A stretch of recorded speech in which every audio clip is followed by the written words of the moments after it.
Mummy से बोलता है आपकी तो शादी हो चुकी है तो आपको ये चीज़ें पता होनी चाहिए मत। वहाँ पे दिखाया जाता है आरके और ये सब बोल रहा होता है। वहीं पर मधु की मम्मी आरके की बातें सुनकर बहुत ही हैरान हो जाती हैं और आरके बहुत ही क्लियर तरीके से बता देता है आपको नहीं पता आपकी बेटी सुहाग का जोड़ा पहन रही है। और आरके कहता है कि हमारे यहाँ लड़की जब इस सुहाग का जोड़ा पहनती है जब उसकी शादी होने वाली होती है या हो चुकी होती है और मेरे और मधु के साथ फेरे हो चुके हैं और मधु चुपचाप खड़ी होती है और आके बोल रहा होता है अपनी बेटी से ही पूछ लीजिए हम दोनों की शादी हो चुकी है। और मधु की मम्मी हैरान हो जाती है, मधु से कहती है ये क्या है, ये आरके क्या बोल रहा है। और मधु कुछ नहीं बोलती अपनी मम्मी से और आगे कहता है बीवी कुछ तो बोलो, अपनी मम्मी को कुछ तो बताओ कि हम दोनों की शादी हो चुकी है। और वहीं पर मधु की मम्मी बहुत ही गुस्से से आरके को देख रही होती हैं और रो रही होती हैं।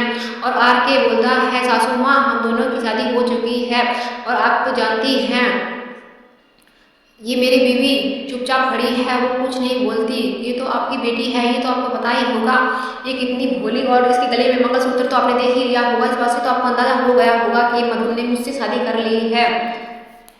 और फिर आगे बोलता है आप खुद ही समझदार हैं, मधु के गले में मंगलसूत्र है तो सीधी सी बात है उसकी शादी हो चुकी है। आप सोच रही होंगी अब उसकी शादी हुई किससे, तो अब सुन लीजिए उसकी शादी आरके से हुई है। आरके यानी कि मैं, मुझसे मधु ने शादी की है। आरके का नाम मधु के साथ जुड़ चुका है और आपकी बेटी मेरी पत्नी बन चुकी है। वहीं पर मधु बहुत ही गुस्से में होती है और हैरान से आरके को देख रही होती है और उसकी सोच में पड़ जाते हैं कि इस मधु ने आरके से शादी क्यों की, क्या रीजन था जो आरके से मधु ने शादी कर ली। वहीं पर आरके कहता है सासू माँ अब मैं आपका दामाद बन चुका हूँ और मधु मेरी बीवी बन चुकी है।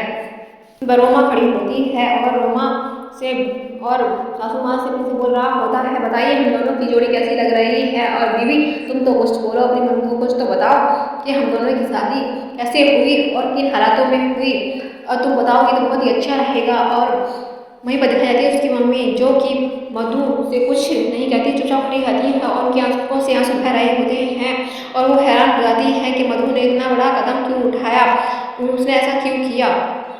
तभी आके बताता है जो आपके मालिक का इलाज हुआ है उसको पैसे मैंने दिए थे मधु को और उसके बदले मधु ने मुझसे शादी की। और उसकी मम्मी बहुत गुस्से में आ जाती है, मधु से बोलती है तुमने ऐसा बड़ा कदम क्यों उठाया।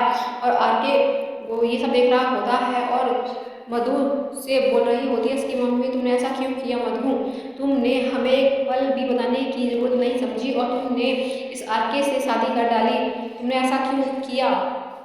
बोलती है कि तुमने एक बार भी हमारे बारे में नहीं सोचा, मालिक वो होश आएगा तो हम क्या जवाब देंगे और क्या बोलेंगे। वहीं पर मधु कुछ नहीं कहती, अपनी मम्मी की बातें सुन रही होती है और आके कह रहा होता है कि मालिक मधु के असली पिता नहीं है फिर भी उसने अपने बेटी होने का कर्तव्य निभाया है और मैं चाहता हूँ कि आप उसके असली पिता का नाम बताएं, मैं चाहता हूँ कि हम उनसे भी आशीर्वाद ले लेंगे।